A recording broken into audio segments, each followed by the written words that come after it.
Core engineering సీట్లకు demand పెరుగుతోంది. కృత్రిమ మేధతో ఎంట్రీ లెవెల్ ఉద్యోగాలకు ఇబ్బంది ఉండే అవకాశం ఉందన్న అంచనాతో కంప్యూటర్ సైన్స్, ఐటీ బ్రాంచ్లకు బదులు ఈసీఈ, మెకానికల్ వంటి బ్రాంచ్లకు డిమాండ్ పెరుగుతోందని నిపుణులు అంచనా వేస్తున్నారు. ఇప్పటికే ఐఐటీ బాంబేలోనూ జేఈఈ ర్యాంకర్లు ఈసీఈని ఎంపిక చేసుకోవటం, మెకానికల్ కి కటాఫ్గా 480 ర్యాంకు ఉండటం ఈ అంచనాలకు ఊతమిస్తోంది. ఈ నెల 25వ తేదీ నుంచి రాష్ట్రంలో ఇంజనీరింగ్ కౌన్సిలింగ్ వెబ్ ఆప్షన్లు ప్రారంభం కానున్న నేపథ్యంలో కోర్ ఇంజనీరింగ్ కి డిమాండ్ పెరిగే అంశాలపై మా ప్రతినిధి Ramya ground report. Core engineering సీట్లకి డిమాండ్ పెరుగుతోంది అని చెప్పేసి ఇటు ప్రైవేట్ కళాశాలల యాజమాన్యాలు కావచ్చు, అదేవిధంగా విశ్వవిద్యాలయాలకు సంబంధించిన ఉపకులపతులు, ఇక అధ్యాపకులు సైతం చెబుతున్నటువంటి పరిస్థితి నెలకొంది. ఎందుకంటే దాదాపుగా 2-3 సంవత్సరాల నుంచి ఆర్టిఫిషియల్ ఇంటెలిజెన్స్ అనే బజ్ వర్డ్ ఇప్పుడు ఎంతగానో వినిపిస్తుంది. అటు ఈ కారణంగానే అనేక మంది సాఫ్ట్వేర్ కొలువులు కోల్పోతున్నారన్న అభిప్రాయం కూడా ఉంది.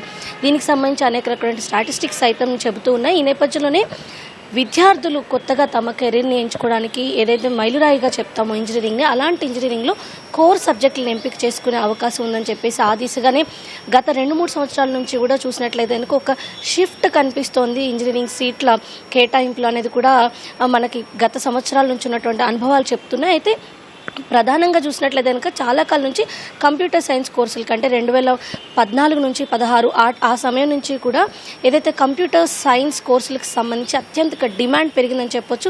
దశాబ్ద కాలంగా ఈ యొక్క కంప్యూటర్ సైన్స్కి ఎంతగానో ఆదరణ లభించింది. దాదాపుగా అంటే ఇంజనీరింగ్ సీట్లకు వచ్చే వాళ్ళలో దాదాపు 75% మంది ఈ కంప్యూటర్ సైన్స్ ఇంజనీరింగ్ని మాత్రమే ఎంపిక చేసుకున్నటువంటి పరిస్థితి. ఐటీ కావచ్చు, కంప్యూటర్ సైన్స్ని ఎక్కువగా ఎంపిక చేసినటువంటి పరిస్థితి కనిపించేది. అయితే ఇటీవలి కాలంలో కారణంగా ఎంట్రీ లెవెల్లో ఉద్యోగాలు ఉండడం కొంత కష్టమయ్యే అవకాశం ఉందన్న అంచనాలు కావచ్చు. మరోవైపు ఏఐ నేర్చుకోకపోతే భవిష్యత్తులో కాస్త సాఫ్ట్వేర్ ఉద్యోగులు ఇబ్బందులు పడాల్సిన అవకాశం ఉంటుంది అన్న అంచనాల నేపథ్యంలోనే ఇప్పుడు విద్యార్థులు ప్రధానంగా చూసినట్లయితే కోర్ ఇంజనీరింగ్ వైపు ఆసక్తి చూపిస్తున్నట్టు తెలుస్తుంది. దీనికి తోడు భారతదేశంలో ఇటీవల మనం చూసినట్లయితే కనుక సెమీ కండక్టర్ ఇండస్ట్రీ కావచ్చు, స్పేస్, రక్షణ విభాగాలు, ఎలక్ట్రానిక్స్ ఇలాంటి విభాగాల్లో ఎంతో అంటే చిప్ మ్యానుఫ్యాక్చరింగ్ ఇలాంటి వాటికి ఎంతగానో డిమాండ్ పెరుగుతుంది.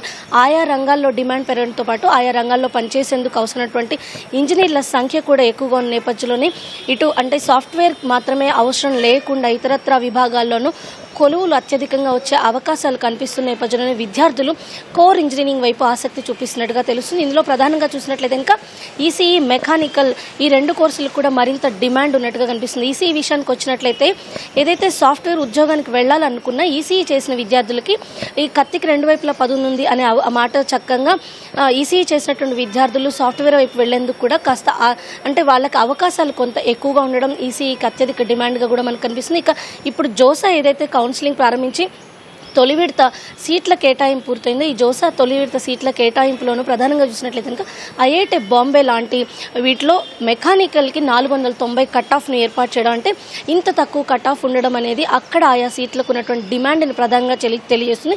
ఈ జోసా కౌన్సిలింగ్లోనూ ఈ షిఫ్ట్ ప్రధానంగా కనిపించిందంటే ఏదైతే సిఈసి కోర్సును వదిలేస్తే ఈ వీటితో పాటు సిఎస్సి కాకుండా మిగతా ఏవైతే ఉన్నాయో వాటితో చూసినట్లయితే కనుక కొంత ఈసీఈ కావచ్చు, మెకానికల్ ఇంజనీరింగ్ వైపు అత్యధిక మంది ఆసక్తి చూపిస్తున్నట్టుగా కూడా గణాంకాలు చెప్తున్నాయి. అయితే ఇక్కడ ఉన్నటువంటి ప్రైవేట్ కళాశాలలు కావచ్చు, అదేవిధంగా జేఎన్టీయూ అధ్యాపకులు సైతం ఇదే విషయాన్ని చెప్తున్నారు. అనేక మంది తల్లిదండ్రులు అంటే మేనేజ్మెంట్ కోటాలో సీట్లను తీసుకునేందుకు వచ్చే వాళ్ళు కూడా ప్రధానంగా ఈసీఈ కావచ్చు, అదేవిధంగా మెకానికల్ లాంటి కోర్ ఇంజనీరింగ్ వైపు ఆసక్తి చూపించడం, వాటికి డిమాండ్ ఎలా ఉందని కదా, అదేవిధంగా సీట్లకి సంబంధించిన వివరాలను కూడా ఎక్కువగా కనుక్కున్నట్టుగా తెలుస్తుంది. ఎందుకంటే వీటికి భవిష్యత్తు అత్యద్భుతంగా ఉంటుందన్న అంచనాలు ఉండడంతో పాటుగా గత కొంతకాలంగా చూసినట్లయితే కనుక ఈ బ్రాంచ్లకు సంబంధించి ఫీజులు సైతం భారీగా తగ్గినటువంటి పరిస్థితి ఉంది. ఈ నేపథ్యంలోనే ఇటీవల కాలంలో కోర్ ఇంజనీరింగ్ వైపు వెళ్లే వాళ్ళ సంఖ్య పెరుగుతున్నట్టు కూడా మనకు కనిపిస్తుంది. అయితే 2023-24 సంవత్సరంలో తెలంగాణ విషయానికి వచ్చినట్లయితే కనుక రాష్ట్రంలో కోర్ ఇంజనీరింగ్ అంటే ఈసీఈకి సంబంధించి 16,772 సీట్లు ఉండగా అందులో 13,178 వరకు ఫిల్ అయ్యాయి. అంటే ఎంత మొత్తంలో ఫిల్ అయ్యాయి మనం చూడొచ్చు. అంతకుముందు ఆ సంఖ్య 6,000-7,000గానే ఉండేది. ఇక 2024-25 సంవత్సరంలో కూడా ఏవైతే ఈ ఈసీఈకి సంబంధించిన సీట్ల సంఖ్య 16,000 నుంచి 15,634కి పడిపోయింది. అయినప్పటికీ కూడా అత్యధికంగా 14,233 మంది ఈసీఈ సీట్లని ఎంపిక చేసుకున్నారు. అయితే గత సంవత్సరం అయితే 2025-26 సంవత్సరంలో ఈ సంఖ్య కొంత తగ్గినప్పటికీ కూడా ఈసారి తిరిగి ఈసీఈకి డిమాండ్ పెరిగే అవకాశం ఉన్నట్టుగా అయితే మనకు తెలుస్తుంది.